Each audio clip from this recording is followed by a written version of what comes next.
Welcome back to the Deep Dive. We're here with your weekly news summary on behalf of AIPOD. And if you've been scrolling the headlines this week, you've probably seen some numbers that look like they have to be typos. Oh, absolutely. It's a week defined by a massive split screen. A split screen. How so? Well, on one side, you have the capital markets just flooding the zone with cash, and on the other, you have the messy reality of actually trying to deploy this tech. Okay, so let's start with the money cannon then. Anthropic. Yes. They just closed a Series G round for $30 billion. That pushes their valuation to a staggering $380 billion. And you have to put that number in perspective. I mean, $380 billion makes Anthropic, at least on paper, worth more than a legacy giant like Bank of America. And this is a Series G. Exactly. This isn't just a late-stage tune-up. This is raw fuel. Investors like GIC and Coatue, they are funding a direct war with OpenAI. Wow. And the gold rush isn't just for the tech builders, right? There's this other story. You have to be talking about AI.com. I am. The domain name sold for approximately $78 million. It's just an absurd amount of money for 2 letters and a dot. The backstory is the best part. The seller, a guy named Arshan Ismail, bought it back in 1993. For what? A few $100? About $300, yeah. Yeah. He just sat on it for 30 years and cashed out the ultimate digital lottery ticket. It is. But it also, it signals peak hype. When a digital signpost costs as much as a startup's entire funding round, the market is distorting things. But owning the label is one thing. Actually, doing the work is where it gets complicated. And that brings us right back to Anthropic. They have all that cash, but now they're struggling to close a $200 million contract with the Pentagon. This is the friction point I was talking about. Anthropic built its whole brand on constitutional AI, strict safety rules, no autonomous weapons, things like that. But the Pentagon isn't hiring them to write poetry. Not at all. Their defense needs are probably clashing directly with those safety rails, so it's a real-world test. Can you be a principled AI company and a defense contractor? That tension seems to be everywhere. Look at India.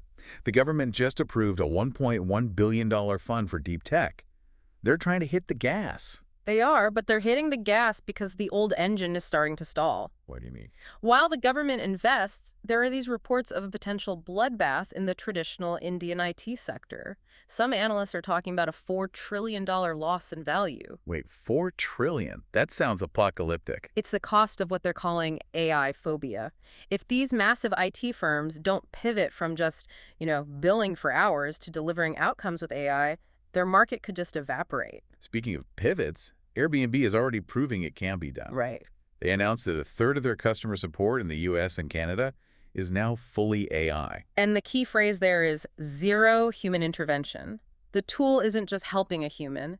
The tool is the agent. So if you're a startup founder today, you're looking at that and thinking, my support team can be much smaller. Exactly.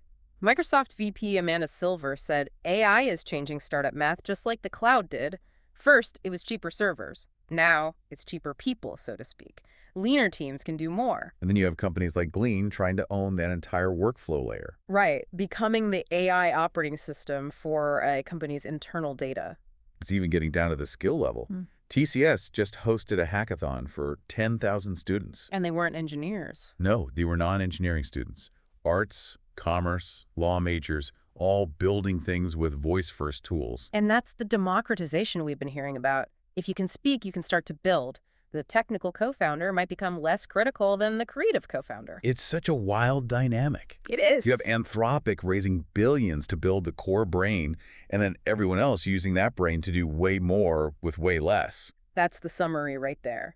Capital is scaling up, but the cost of operations is scaling down. It's a completely new economic reality. It certainly is. Well, we hope this weekly news summary from AIPod helped you make sense of the noise. But before we go, there's a question that's been nagging me through all of this. One. If AI handles the support tickets, the basic coding, all the entry-level tasks, where do the junior employees go? And if you can't get a junior job, how do you ever learn enough to become a senior? Are we burning the ladder behind us? Maybe.